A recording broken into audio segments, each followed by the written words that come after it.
Olá, pessoal, tudo bem com vocês? Eu espero que todos estejam muito bem.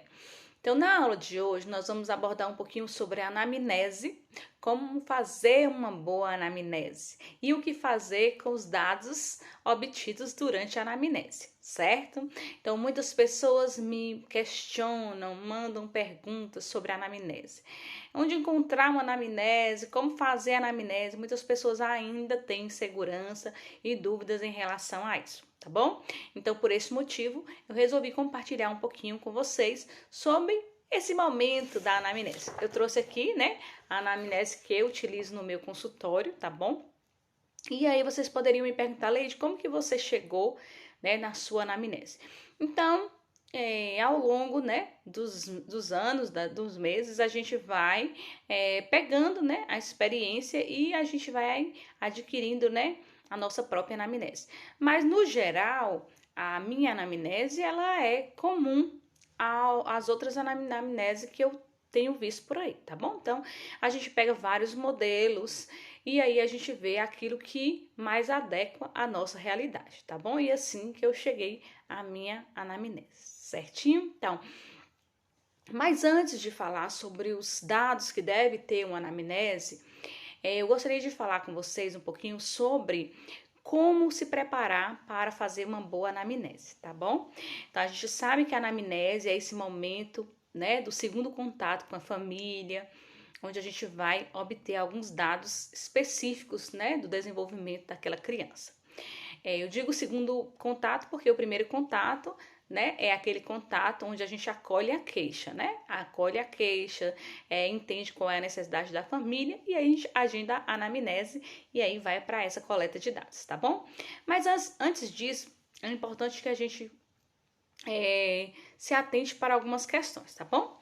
A primeira questão é se preparar tecnicamente e emocionalmente para a anamnese. Quando eu digo tecnicamente, é a questão do conhecimento, né? Saber o que você vai perguntar, por que você vai perguntar essas informações, né? O que essas informações têm a ver com o processo de aprendizagem. Isso é o conhecimento técnico, teórico, né? Se embasar deste conhecimento antes de iniciar uma anamnese.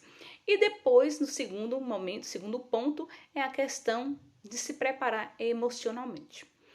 Eu sei que muitas pessoas ainda têm insegurança, se sentem, né, inseguro porque estão iniciando, mas não se sintam inseguros. Fiquem tranquilos que tudo dá certo no final. Mas é bom se preparar, tá bom? E eu vou falar aqui com vocês porque eu já passei por isso, né? Já tive algumas experiências e acho importante colocar isso para vocês. A nossa vida, ela é íntima, né? Ela é particular. Muitas famílias têm os seus problemas, têm os seus conflitos, e aqui durante a anamnese, eles vão trazer algumas questões que talvez possam parecer incomum para vocês, né? Mas aí o que a gente precisa entender? Nós não estamos aqui para fazer julgamentos, né? Estamos aqui apenas para acolher as informações, tá bom? Então, assim, primeira dica que eu dou: concentre-se no que você quer obter de informação. Não se envolva emocionalmente com aquilo que você pode ouvir durante a anamnese. Vou dar um exemplo para vocês, tá bom? Eu escutei de uma família uma questão muito chocante, né? Da criança, que a criança ela é hiperativa e ela tem alguns comportamentos que não são comuns. Então, o que acontece? Eu me senti chocada com aquelas informações que eu obtive ali naquele momento. Mas eu posso deixar isso transparecer para a família? De jeito nenhum, tá? Eu respiro fundo, eu acolho aquela informação e eu deixo a minha emoção para depois, tá bom? Por mais terrível que possa parecer, nós não estamos ali para julgar. Pelo contrário, nós estamos ali para acolher aquela família e para ajudar naquilo que for possível fazer dentro da questão da aprendizagem, certo? Então, vamos passar agora para as questões importantes da anamnese. O que tem que ter em toda a anamnese, né? a identificação, que são as questões básicas, né? Ali a identificação do seu aprendiz. Nome, data de nascimento, idade, né? A série que estuda, o nome da escola, que é muito importante, né? Nome da escola, nome de professor, e esses dados que são importantes para a gente entender um pouquinho o contexto em que a criança está inserida, certo? Na identificação também, nós temos o contexto familiar, que é o nome do pai, da mãe, né? Contatos telefônicos das duas partes, do pai e da mãe. É importante que a anamnese ela seja realizada com os dois genitores, né? O pai e a mãe juntos. Mas a gente sabe que em muitos casos isso não é possível. Quando isso não é possível, eu costumo chamar separadamente, né, os dois. Em casos de pais separados, por exemplo, eu faço duas anamneses. Eu faço uma anamnese com o pai e uma anamnese com a mãe, porque os pontos de vista de cada um são diferentes, né? E eu gosto de saber, né, esse ponto de vista de cada um. É claro que eu não preciso perguntar tudo de novo. Eu seleciono ali algumas informações da anamnese que é pertinente saber do pai e da mãe, e aí eu só faço essa parte que interessa, tá bom? Depois nós temos a questão da composição familiar. Quem que reside com essa criança, né? Com esse aprendiz? Pode ser criança, pode ser adolescente, pode ser adulto, pode ser idoso, né? Então, quem que reside com essa pessoa na família, né? Quem reside, qual a idade, qual o grau de parentesco e qual a escolaridade. Então, essa parte introdutória que é a questão da identificação, né? Depois a gente vem falando sobre as relações. Como é que é o relacionamento dessa família, né? Dos pais. Se são de família de pais separados, se a família é família comum, os pais vivem juntos, se o relacionamento da família é um bom relacionamento, né? Se eles se relacionam com os demais membros familiares de forma positiva, de forma negativa, se tem alguma coisa que chama atenção, isso é muito importante, né? Depois ali eu pergunto sobre a questão dos limites, se na família existe limite colocado para aquela criança, se tem regras, né? Como é que é a dinâmica familiar? E eles costumam dizer, informar direitinho sobre como que é essa dinâmica familiar, tá bom? Depois a gente pergunta sobre a vida social da criança, como é que é a relação que a criança tem, né? Se costuma de sair, se relaciona bem com vizinhos, com os colegas da escola e isso do mais, certo? Depois nós vamos para a questão da identificação do problema. O que é a identificação do problema? A gente vai identificar a queixa que foi colocada no primeiro contato, né? Então a gente pergunta ali qual é a queixa principal, qual é o histórico, né? A duração dessa queixa, se faz muito tempo que ela apresenta ou se ela apresentou de um tempo para cá, né? Tudo isso. Se tem algum tipo de acompanhamento, né? Se faz algum acompanhamento, quanto tempo durou esse acompanhamento ou se ainda está em acompanhamento, né? Qual tipo de acompanhamento está. Depois a gente passa para a questão da concepção, que é o nascimento da criança, desde, né, quando ela foi concebida até o nascimento. E aí essas são questões importantes que a gente já sabe, né? Perguntar se é filho natural, se é filho adotivo, se foi uma gravidez planejada ou se foi casual, né? Se teve alguma gestação anterior a essa, como que foi a gravidez, se foi tranquila, se teve alguma intercorrência, né? Se fez algum tratamento médico durante a gravidez, qual foi o tratamento, né? Perguntar sobre as questões emocionais, a gente sabe, quem é mulher e quem é mãe sabe que durante a gravidez é comum que as mulheres apresentam, né, questões emocionais, e aí a gente pergunta sobre isso. Depois a gente pergunta sobre o parto, como é que foi, se foi normal, se foi uma cesárea, se o nascimento do bebê foi tudo tranquilo, se teve intercorrência ou se não teve, e assim por diante, tá? São questões importantes a serem trazidas para a anamnese, porque depois a gente vai entender como que a gente vai utilizar essas informações, tá bom? Por isso que eu disse no início do vídeo que é muito importante a gente se embasar teoricamente, saber qual a contribuição que a anamnese tem nesse processo, né? Qual a importância dela no processo de desenvolvimento da criança.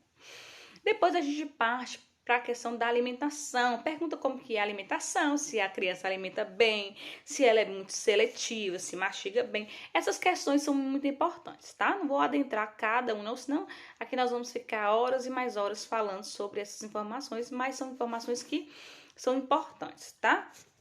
Se as refeições são realizadas em família, se a família senta na mesa para fazer as refeições todos juntos, ou se cada um senta em um lugar diferente para se alimentar, principalmente na questão das crianças, se a refeição são feitas em frente à televisão, né? Se tem horário para poder fazer essas refeições, isso é muito importante, essa informação. Depois a gente vai partir ali para a questão da saúde, né? Perguntar se a criança teve alguma doença infantil, quais são elas, se houve febre, se teve convulsão durante essa primeira infância, né? Se tem algum problema atualmente, se tem algum tipo de alergia, tá? Até porque durante as sessões a gente sabe quando é criança, principalmente, a gente costuma oferecer, né, alguns mimos para criança, que as crianças amam, né? Os doces. E aí é importante que a gente saiba disso, se tem preferências alimentares, se tem algum tipo de alergia, né? Se pode oferecer esse tipo de mimo para a criança, é importante também perguntar nesse momento da anamnese, tá bom? Se a criança faz algum tratamento, né? Que tratamento é esse? Se apresenta controle dos esfíncteres. Os esfíncteres são muito importantes, né? Eu, por exemplo, estou agora como uma aprendiz com 10 anos que ainda não consegue controlar o seu esfíncter noturno. Então, é muito importante que a gente entenda por que disso. Eu vou falar mais na frente, tá bom? Então, se tem na família algum antecedente, né, de algum membro familiar que apresenta algum tipo de problema, né, relacionado à questão da aprendizagem, a questão do sono, que faz parte da saúde, como é que é o sono da criança, se a criança tem um sono tranquilo, se é um sono mais agitado, se tem pesadelos, se range os dentes, se fala durante a noite, né? Tudo isso é importante. Se demora para dormir, qual o horário que dorme, qual o horário que acorda, se vai para a cama dos pais, né? Qual o ambiente que a criança ali dorme. Então, são questões importantes. Aí, depois que a gente falou sobre essa parte da saúde, a gente vai para o desenvolvimento motor da criança. Entender um pouquinho como se deu esse desenvolvimento motor até o momento que a criança chegou ali no seu consultório. Então, a gente vai perguntar se a criança engatinhou, com quantos meses ela fez isso, com quantos anos ela começou a andar, né, dar os primeiros passinhos, se esses passinhos foram tranquilos, se aprender a caminhar foi tranquilo, ou se foi aquela criança que caía muito, que todo mundo achava que era molinho das pernas, né, tem isso, então a gente vai perguntando sobre isso. Depois a gente pergunta, né, se a criança desenha, se desenhou desde a primeira infância, como que é esse desenho? É aquele desenho rabiscado, né? É aquele desenho mais delicado, se a criança tem mais precisão no desenho, se pega corretamente no lápis, né? Se pratica algum esporte, se faz ali, né, alguma atividade física, tudo isso são importantes, faz parte, né, da questão do desenvolvimento motor. Se a criança sabe andar de bicicleta, se caminha, se corre, se brinca, se joga, tudo isso é importante a gente perguntar. Depois que a gente perguntou a parte da saúde, a parte do desenvolvimento motor, a gente vai para o desenvolvimento linguístico, que a gente vai entender um pouquinho sobre a questão escolar da criança. Que a gente pergunta, né, em que momento que a criança balbuciou as primeiras, né, os primeiros sons, quando que ela começou a falar, se durante o início da fala, se havia muita troca, né, de palavras, se gaguejava, se falava as palavras corretamente, né? Se é alfabetizado, se for alfabetizado, você pergunta como que é a leitura, se a leitura é fluente, se a leitura ainda é lenta, se é devagar. Então, é importante a gente perguntar isso também. Depois a gente vai para o desenvolvimento de hábitos, né? Com que idade se deu o controle dos esfíncteres, né? Se come sozinho, né? Se veste sozinho. Como que é a autonomia dessa criança, né? Se ele realiza algumas atividades básicas sozinho, se precisa de ajuda, como é que é esse desenvolvimento dessa criança. E aí depois a gente vai para a questão da vida escolar. Quando entrou na escola, como é que foi a adaptação da escola, quais foram as escolas que frequentou, né? E se já repetiu de ano, por quê? Se faz as tarefas sozinhos ou se precisa de ajuda de alguém, né? E uma questão muito importante, uma pergunta que a gente pode fazer, como que os professores descrevem, né, o aprendiz? Isso é muito importante porque a partir do momento que você ouve outra pessoa falar, né, daquela aprendiz, você tem uma noção do que você vai avaliar ali, se o que você vai avaliar vai de encontro com aquilo que foi descrito, né? E aí você vai fazendo essa referência. E aí, depois você vai perguntar se houve durante, né, esse processo escolar, se houve algum fato importante, se a criança sofreu algum tipo de bullying na escola, né? Essas coisas que possam ter, né, alguma colaboração para que a criança desenvolvesse alguma dificuldade de aprendizagem, né? Porque se a criança está no seu consultório é porque alguma dificuldade ela encontra ali, né? Então, essa questão da organização, como que é a criança, se ela é organizada com seu material escolar, se costuma perder seu material com frequência, né? Se esquece de entregar as tarefas, se esquece de entregar algum recadinho que a escola envia. Essas questões são bem importantes. Depois a gente pergunta se tem amigos, se costuma, né, brincar em grupos ou prefere brincar sozinhos, se tem dificuldade de interação em grupo, né? Se ali na vizinhança ele tem amigos, se costuma ir para casa dos amigos e vice-versa, né? E aí a gente vai perguntando sobre essas questões escolares, né? Como que é o desenvolvimento escolar da criança. Depois a gente pergunta também como que é a rotina da criança. O que é que ele costuma fazer quando ele levanta, né? Como é que é a rotina diária dessa criança para a gente poder entender os hábitos da criança, tá bom? E preferências, né, de brinquedos. Quais são os seus brinquedos favoritos? E aqui é muito legal a gente saber disso, porque quando a gente for fazer tanto a avaliação quanto a intervenção, quando a gente traz coisas que são do interesse da criança, com certeza vai facilitar tanto a avaliação quanto a intervenção. Então, nessa parte que é bom que a gente registre tudo que a criança gosta, os desenhos animados que ela assiste, né, os tipos de brinquedo que gosta, o tipo de leitura favorita, porque aí colabora com o seu processo de avaliação e de intervenção também. Registrar se teve algum acontecimento doloroso, né? Como eu já disse antes, se sofreu bullying, alguma coisa, registre isso, tá? Então, tudo que for dito é importante que a gente registre da forma como foi colocado. Depois a gente perguntar sobre o lazer, né? O que a criança costuma fazer nos horários livres, como que é o final de semana da criança, se a criança tem acesso a brinquedos, a jogos pedagógicos, a livros, essas coisas. Se a criança utiliza os objetos eletrônicos. Se a criança tem acesso aos eletrônicos. Esse acesso, como que é o acesso aos eletrônicos? Tem limites, né? No uso do celular, do tablet, né? Do computador. A família acompanha esse acesso ou o acesso é livre para a criança, né? E por último, eu peço para a família ali descrever o aprendente. Descrever como que a família descreve ali aquele aprendente, né? E aí, aquele é o momento que o pai ou a mãe vai falar como que é aquela criança, tá bom?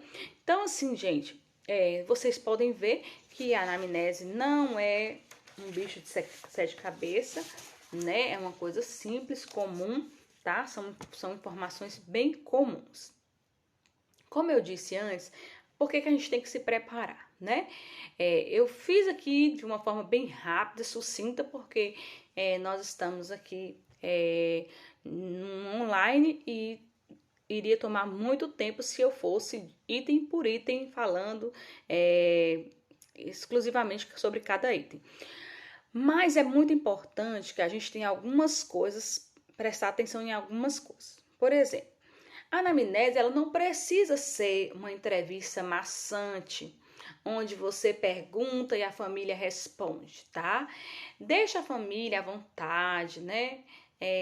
Transforme a anamnese ali num bate-papo leve, onde a família ela possa se sentir à vontade para poder falar, para poder relatar as informações que você precisa, tá bom? Então, não leve muito a seco essa entrevista, não, porque senão vai se transformar em algo maçante e você corre o risco de você perder, né, o seu cliente ali logo no início. Porque se você fizer uma anamnese muito técnica ali, muito maçante, a família pode pensar assim, ó, ai, será que vai ser esse negócio assim sério e técnico com a criança também, com o aprendiz também? Então, tente levar o mais leve possível para que você consiga dinamizar ali esse processo, tá bom? Então, eu costumo muito deixar o papel de lado e tentando conversando assim e registrando aos poucos, tá bom? Conforme a família vai falando, aos pouquinhos eu vou registrando ali. Uma coisa também que é muito importante é não dar opinião, tá bom? Você não está ali para dar opinião. Eu sei que muitas famílias chegam ali sensibilizadas, que quer sua opinião, né? Quer o seu parecer em relação ao caso. Eles estão ali. É importante que você saiba acolher, tá? Acolher essa família que está ali desesperada porque não sabem, né? Talvez não sabe o que o filho tem, quer uma ajuda, mas é importante que você não dê sua opinião, tá certo? Enquanto você não tiver uma avaliação segura, não dê opinião, tá? Quando a família te perguntar, te questionar alguma coisa, fala assim, ó, vamos aguardar um pouco, quando eu começar a fazer o processo de avaliação, a gente vai conversando, tá bom? Para que você não corra o risco de falar coisas que não vai depois condizer com a realidade, tá bom? Outra coisa muito importante também é pensar, ó, os protocolos da psicopedagogia sugerem que a anamnese seja feita lá no final do processo de avaliação. Eu prefiro fazer logo no início, tá?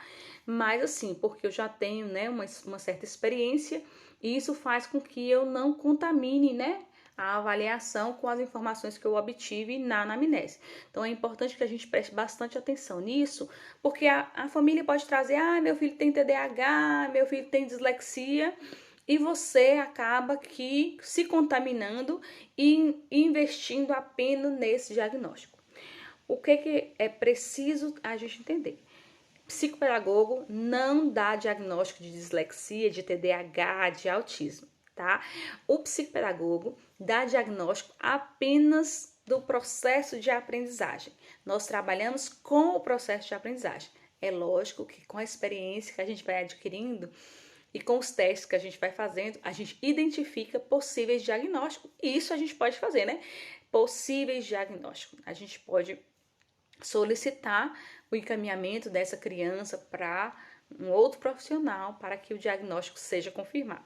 Mas nós não damos diagnóstico. Cuidado com esse momento de você avaliar e você ver, temos certeza. Às vezes a gente olha, analisa, né? Na avaliação a gente fala, eu tenho certeza que essa criança tem dislexia, tem TDAH, tem autismo, mas nós não podemos dizer isso para a família, tá? A gente pode suspeitar, mas a gente não pode dar diagnóstico. Então é muito importante que a gente tenha muito cuidado com isso, tá bom? Eu espero que eu tenha colaborado de alguma forma com esse vídeo, tá bom? Deixe aqui nos comentários, né, o que vocês acharam. Se ficou faltando alguma coisa, pode deixar aí a sua dúvida, que eu vou fazer o possível para responder, tá bom? Um beijo no coração de todos vocês. Até o próximo vídeo. Tchau, tchau!